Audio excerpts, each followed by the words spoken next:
Exactly. You can apply poker just like golf. Like you also learn a lot about people. You go golf with someone, you see how they handle wins, losses, your success, your failure. You get to learn a lot. And a poker table is the same way. You see people lose, you see people get lucky. You know, you can tell a lot about a guy that pounds a table, or, you know, he probably doesn't have his shit together if he's freaking out when he takes a bad beat. It's all math at the end of the day. 2 outers, 3 outers, ace, king, ace, queen, 70, 30s. Every day is like that. You know, you got to know your numbers. You should know your numbers. It helps. You know, you got to know your numbers. Like, I know people so good, they'll tell you how many outs you have just looking at the table. Like, I'm thinking, how the fuck do you know there's 41 possible outs and calculate it that quickly? Yeah. But they do. Now, those are, in my determination, what I call professional poker players. I don't know if they're actually professional per se, but they're fucking real. Like, in other words, they're doing pot odds, they're doing calculations. Right. When I play poker, dude, I ain't doing any calculations. Like, you want me at the table. Right. Number one, you might not want me though. Why? Depends the size of the game. Well, well, I'm not traditional. In other words, like, you can't read me because I don't do what I'm supposed to do. There's 2 parts to poker. There's GTO, called Game Theory Optimal, right? There's a best play. So that's what the solvers you're hearing now and computers and whatever. So backgammon in that game got ruined basically because of the software. There's a right play in backgammon at every single moment. You can put your best play. Similar to poker, it's now called RTA, real-time assistance, and that's one of the threats of online poker, is because in theory, someone could like plug into another computer, put the situation, it'll say fold. It'll tell you, oh, here's your best bet. Here's the bet size you should do, all that. So that's like one of the threats to the game. And that's why live poker won't go anywhere, because you can't do that live and, you know, solve and do stuff. There's software to detect all that, but that is a threat to poker, is the RTA. Sounds like it might be the killer of it. It's possible. Because who wants to get on a poker game online when it's not fair? And it's not fair if you got some fucking tricky ass artificial intelligence telling you how to play. But so yes, and the major sites, you mentioned PokerStars, obviously, Party Poker, GG, these other sites, they do have real time. They're really focusing on security, and they have ways to detect. And it's crazy. You wouldn't believe what they can do. They can tell if it's like not even you based on how you're clicking, the timing, the tempos. Like they really do have good software. They have had some big crackdowns and have busted people. So it's an interesting time. Dude, fucking, how about gross revenue? Exactly. It's about how much have you grossed playing poker? So I have a very interesting, to sort of not directly answer your question. If you look at my live tournament earnings, because the thing about poker is you can't see cash game results, right? Me and you go play, you come to my home game, of course you're invited. You know, you don't know. You win or lose, no one knows. But online, only a sucker goes to a pro poker player's cash game. Not if they have the best game and around, and not if I don't play. Are your buddies like hanging around frickin' that movie Rounders? That's a great movie. That's the only really good poker movie. Maybe Molly's Game as well. Those are like the 2 pretty good movies in poker. I met the Molly girl. What was her name again? Molly what? Man, I should know, but Bloom. Yeah, Molly Bloom. Yeah. Yeah, I did a keynote one time, and she was doing a keynote at the same event. Okay. And so I was backstage. She's a cool chick. Yeah. Smart too. Dude, you can make a lot of money playing poker. Have you made millions? Yeah. So live poker, you can see my results like 3.3 million. But the thing that's tricky about that is how much did you spend to get it? Exactly. That's the thing, because the buy-in. So yeah, I mean, it's probably like over.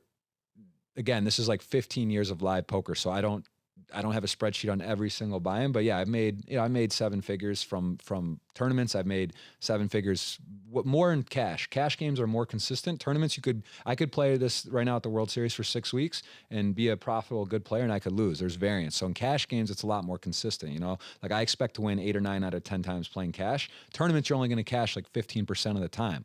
So you do that math, you know, it's predicated on the top scores, top 3 places. If you min cash a lot, you're not going to do very well in tournaments because you only cash 15%, right? I personally have partnered with a team called Too Crazy. So that is what they're trying to do, is bring the esports world and bridge that gap with NFTs and give people a way, you know, similar to Cameo, similar to Twitch. You can pay a $5 a month membership on Twitch or a $25 membership. So what about those people? You know, what about your diehard fans that love Brad Lee that could come here at the office or spend a day with you? They want an experience, right? Like you could list that. You could just put on your website. So you bundle it with something else other than a digital asset, and now all of a sudden that's the value of it?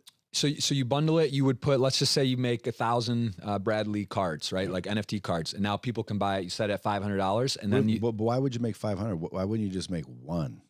That makes it more valuable, doesn't it?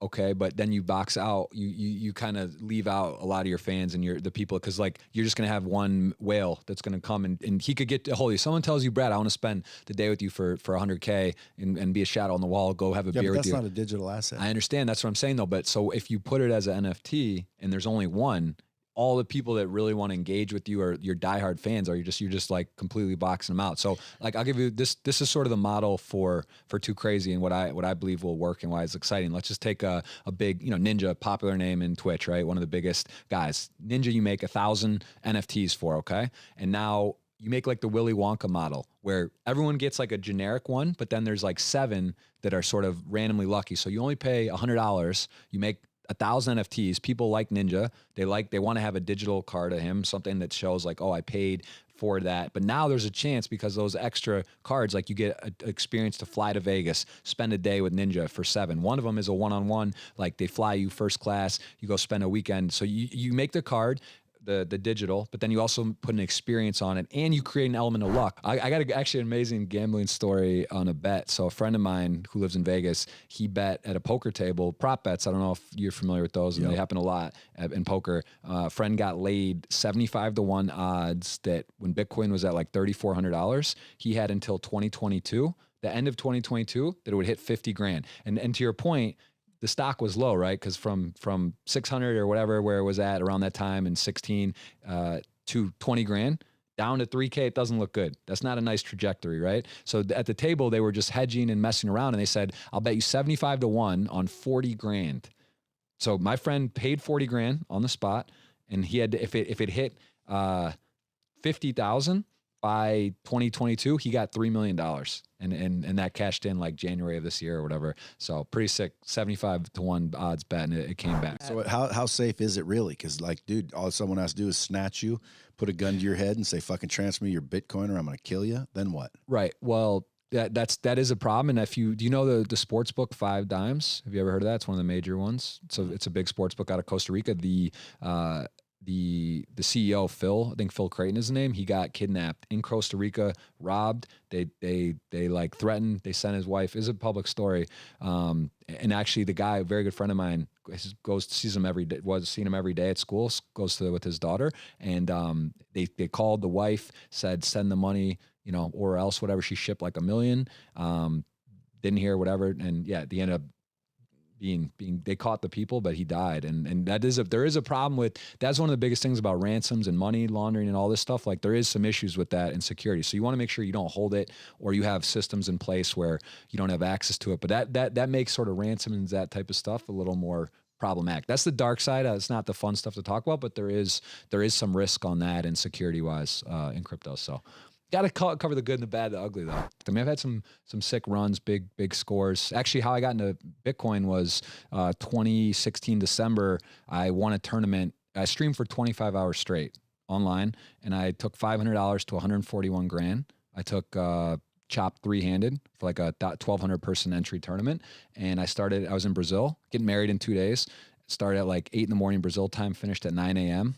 and it was amazing. Like won the 140 grand, but then they pay all in Bitcoin on this particular site. And that's how I got shipped Bitcoin. I wish I could say I kept all that money. It was 800 a coin. I did keep a decent chunk and moved stuff around and gotten some other side projects. But yeah, that was how I basically had my big, kind of crypto introduction. I can't start a Twitch of me sitting at my desk taking phone calls. There is, you could do IRL Twitch. Like there's guys, I know Aoki. He's in everything. He's in crypto and NFTs and sports cards. He's a G. I don't know if have you met him or no? Yeah. Yeah, he's a great guy. Yeah.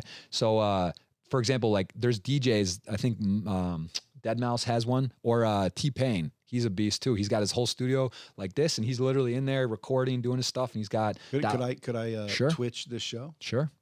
You could, if you could do that. You could Twitch your. Are you discovered, or do you have to market once again? Like you're the type of person similar to Negreanu and Helmuth who don't stream a lot, but they have a Twitch channel. They have a big enough name where they go live or they send a tweet out or people start finding it. Because Twitch is about community and hosting. So people raid you, host you, and it just builds quickly. Like you have a following, so you would build very quickly, like instantly. But average guy just starts a Twitch channel out of his mom's basement, it's going to take him a long time to get people to recognize. When I started, you know, I remember when I just literally, I've had 20,000 concurrent viewers. That's my biggest ever at one time watching. But I there was like time where, you know, I have 5-6 people for a while and I didn't know what I was doing. I fire up a thing. I go live on Twitch and I'm in Brazil, shitty internet. I got my little laptop, you know, HD camera bullshit. I'm on there. I'm just talking and I have 6 people watching for hours and that was it. And that's how I started in 2015. So if someone wants to find you on Twitch, do you have a name? Jeff Gross Poker. But you pick a name. So like I could say this is my Twitch bitch, and that's my Twitch account. You could come in, you type, it'll say that, and I'll say, "What's up, Twitch bitch? Good to see you, man. How are you? Thank you for the follow." Not Twitch bitch. This is my Twitch bitch. Right. Anything you want, you could do. You can be whoever you want. Are there any funny handles? A lot. I mean, too many. You know, just in anything you can think of, creative, vulgar, fun. But you just want to keep it simple. Jeff Gross Poker. Everything's Jeff Gross Poker.